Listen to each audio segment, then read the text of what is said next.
उत्पन्ना एकादशी इस पूजा विधि से पूरी होती है मनोकामना। पुराणों के अनुसार इस दिन भगवान विष्णु ने उत्पन्ना होकर राक्षस मूर का वध किया था, इसलिए इस एकादशी को उत्पन्ना एकादशी के नाम से जाना जाता है। मान्यता है कि उत्पन्ना एकादशी का व्रत रखने से मनुष्य के पिछले जन्म के पाप भी नष्ट हो जाते हैं।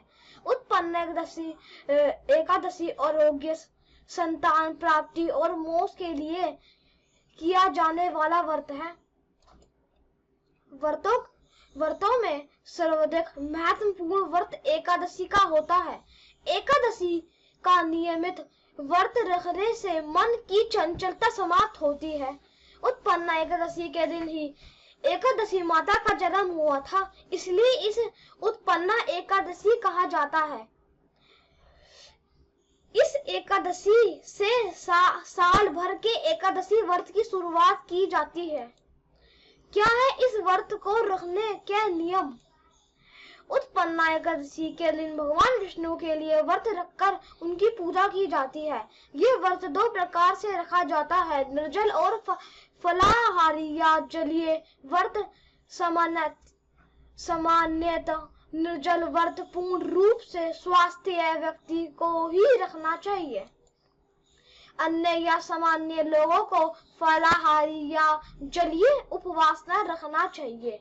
दिन की शुरुआत भगवान विष्णु के अर्घ्य देकर करें। अर्घ्य केवल हल्दी मिले हुए जल से ही दें, रोली या दूध का प्रयोग न करें। इस व्रत में दशमी को रात्रि में भोजन नहीं करना चाहिए। एकादशी को प्रातःकाल श्री कृष्ण की पूजा की जाती है। इस व्रत में केवल फलों का ही भोग लगाया जाता है। उत्पन्ना एकादशी का महत्व।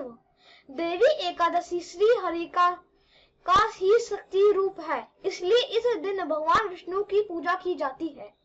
पुराणों के अनुसार इस दिन भगवान विष्णु ने उत्पन्ना होकर राक्षस मूर का वध किया था, इसलिए इस एकादशी को उत्पन्ना एकादशी के नाम से जाना जाता है। मान्यता है कि उत्पन्ना एकादशी का व्रत रखने से मनुष्य के पिछले जन्म के पाप भी नष्ट हो जाते हैं।